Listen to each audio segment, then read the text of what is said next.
축구협회가 정관상 보수를 받을 수 없는 게 원칙인 비상근 임원들에게 자문료 명목으로 매달 수백만 원씩 급여성 고정 보수를 지급했다는 지적이 나왔습니다. 보수를 받은 임원들 중에는 국가대표 출신 최영일, 장회룡, 하석주, 이동국, 이영표, 이천수, 김병지 등을 비롯 축구 해설가 한준희 씨가 포함됐습니다. 이 같은 내용은 지난 5일 문화체육관광부가 발표한 대한축구협회 감사 결과에 들어있는데요. 문체부는 홍명보 축구대표팀 감독 선임 논란을 계기로 축구협회 운영 전반을 들여다본 바 있습니다. 축구협회가 2021년부터 올해 8월까지 비상근 임원 44명 중 34명에게 지급한 보수는 모두 28억 원.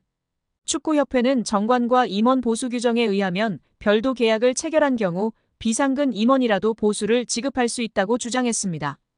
문체부는 자문계약 대상자 선정이나 자문료 책정 기준을 공정하게 마련하지 않은 채 방만하게 보수를 지급했다고 비판했습니다. 이 기간 축구협회에서 가장 많은 자문료를 받은 비상근 임원은 위르겐 클린스만 감독 선임 당시 활동했던 마이클 밀러 전 전력강화위원장이었습니다. 2023년 축구협회와 2년간 연 25만 달러, 약 3억 4천만 원을 받는 자문 계약을 맺었습니다. 그는 올해 2월 아시안컵 이후 클린스만 감독이 경질될 때 함께 사퇴했고 1년 2개월간 약 3억 5천만 원을 수령한 것으로 드러났습니다. 밀러 이후 전력강화위원장을 맡은 정혜성 위원장은 월 1,500만 원을 받는 자문 계약을 맺었고 2월 말부터 6월 사임할 때까지 7,800만 원을 수령했습니다.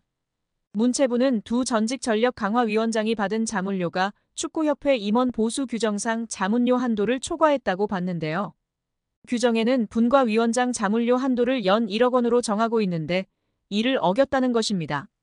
축구협회는 밀러는 당초 협회 지도자 강사로 계약했다가 협회 필요에 의해 전력강화위원장으로 선임했기에 지도자 강사 보수에 준하는 자문료를 책정했으며 정혜성은 전력강화위원장 역할과 책임, 전임자들 자문료 등을 고려해 책정했다고 설명했습니다. 축구협회 전현직 비상근 부회장들은 월 250만 800만 원을 자문료 형식으로 받았습니다. 가장 많은 금액을 받은 이는 1998 프랑스 월드컵 국가대표 출신 최영일 부회장인데요. 그는 2021부터 2022년엔 월 600만 원씩, 지난해와 올해엔 월 800만 원씩 받아 올해 8월까지 2억 9,600만 원 넘는 돈을 지급받았습니다. K리그 인천과 중국 충칭 감독 등을 지낸 장회룡 부회장은 2023년 부임한 이후 월 800만 원씩 받아 총 1억 2,700만 원을 수령했습니다. 함께 부임한 국가대표 출신 하석주 부회장과 축구 해설가 한준희 부회장은 각각 월 600만 원씩 총 9,560만 원을 받았습니다. 김병지 현 강원FC 대표이사는 2021년부터 2023년 1월 강원에 부임하기 전까지 비상근 부회장으로서 월 600만 원씩 총 1억 4,400만 원을 받았습니다. 홍명보 감독 선임을 둘러싸고 축구협회를 향해 공개적으로 비판 목소리를 냈던 이동국, 이영표, 이천수 등도 과거 협회에서 자문료를 받은 것으로 나타났습니다. 이동국은 김병지 후임으로, 이영표는 정몽규 회장 부임 때부터 부회장을 맡았습니다. 이 둘은 2023년에 월 500만 원을 받는 자문 계약을 맺었으나 그해 4월 승부 조작 등 비위 행위자 기습 사면 시도에 대한 책임으로 축구협회 임원진이 전원 사퇴할 때 함께 물러나 각각 1,100만 원씩 받았습니다. 이천수는 2021년 2월부터 2022년 12월까지 축구협회 사회공헌위원장을 맡으며 월 250만 원씩 총 6천여만 원을 수령했습니다. 한국 축구에서 학명으로 가장 두드러진 인물이 바로 지금 이 시끄러운 와중에 축구대표팀 감독을 맡은 홍명보 감독입니다. 박종환 감독이 대표팀을 이끌던 1995년 한국팀은 코리아컵 준결승전에서 예선에서 쉽게 승리했던 잠비아에 패했습니다. 그런데 이 경기 전날 박 감독의 억압적이고 비인격적 훈련에 불만을 품고 있던 홍명보, 황선홍 등 주전 선수들이 경기 전날 술집에서 대취할 정도로 술을 마신 사실이 언론에 보도가 돼 난리가 났습니다. 그래서 홍명보 선수 등은 징계 위기에 처했는데 이들은 그 제보자로 박 감독을 꼽았고 언젠가 안 갚음하리라 맹세했다고 합니다.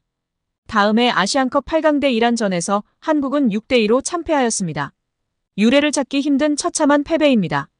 특히 전반에 2대1로 앞서고 있었는데 휴식 시간 라커룸에서 무슨 일이 있었는지 후반에만 연속으로 5골을 먹은 것입니다.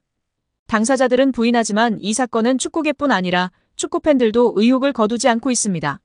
박 감독은 결국 감독에서 물러났고 당시를 회상하며 자살까지도 생각했을 만큼 개인적으로도 충격이 컸다고 했습니다. 한국이 참패를 당하자 국내 언론들은 11회를 이끌고 있는 홍명보가 태업을 이끌었다. 박종환 감독을 끌어내리기 위해 선수들이 태업을 했다라는 등의 뒷말들이 나돌기는 했지만 끝내 참패 원인의 진실은 밝혀지지 않았습니다.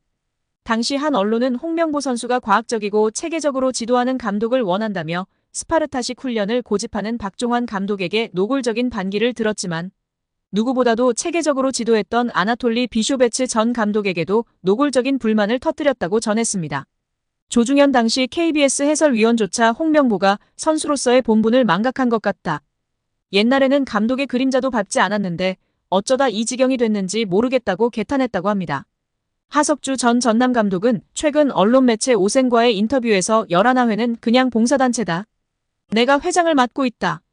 라고 밝힐 뿐 특별한 이야기는 하지 않았었습니다. 그렇다고 문체부의 감사가 맹탕은 아니었습니다. 축구협회의 아픈 곳을 제대로 찌른 부분이 있었으니 천안축구종합센터의 정부 보조금 유용 문제였습니다. 축구협회는 2021년 7월 천안센터 스타디움 건립에 정부 보조금 약 56억 원을 신청했는데 사무공간이 없는 곳으로 신청한 초안과 달리 문체부와 협의 없이 사무공간 건물을 따로 짓는 것으로 추후 계획을 변경한 것으로 드러났습니다. 문체부는 축구협회가 굳고 보조금을 사실과 다르게 거짓으로 신청했다고 규정하고 보조금을 환수하는 것은 물론 보조금법에 따라 최대 5배의 과징금을 물릴 방침입니다. 이렇게 되면 축구협회는 최대 300억 원에 이르는 돈을 부담해야 하는 처지가 되는데 천안축구센터 건립을 위해 하나은행과 615억 원 한도의 대출 계약을 약정하는 등 이미 막대한 채무를 지고 있는 축구협회의 재정 상황에서 결코 가볍게 볼 일이 아닙니다.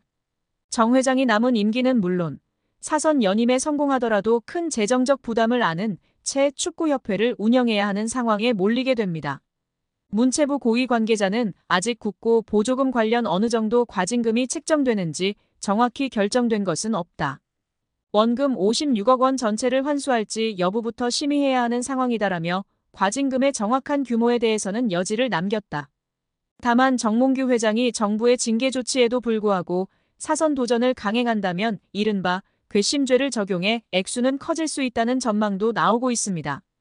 홍명보 선임은 신의 한 수였습니다. 정몽규도 몰랐을 것입니다. 설마 이렇게 될 줄은. 오히려 홍명보로 인해 온갖 비리가 다 밝혀졌습니다. 고맙습니다. 이제 정몽규와 홍명보는 손잡고 나가시면 됩니다. 정말 정 회장의 홍명보 선임은 신의 한 수였습니다. 잠시의 고통이 큰 희망으로 바뀐 것입니다.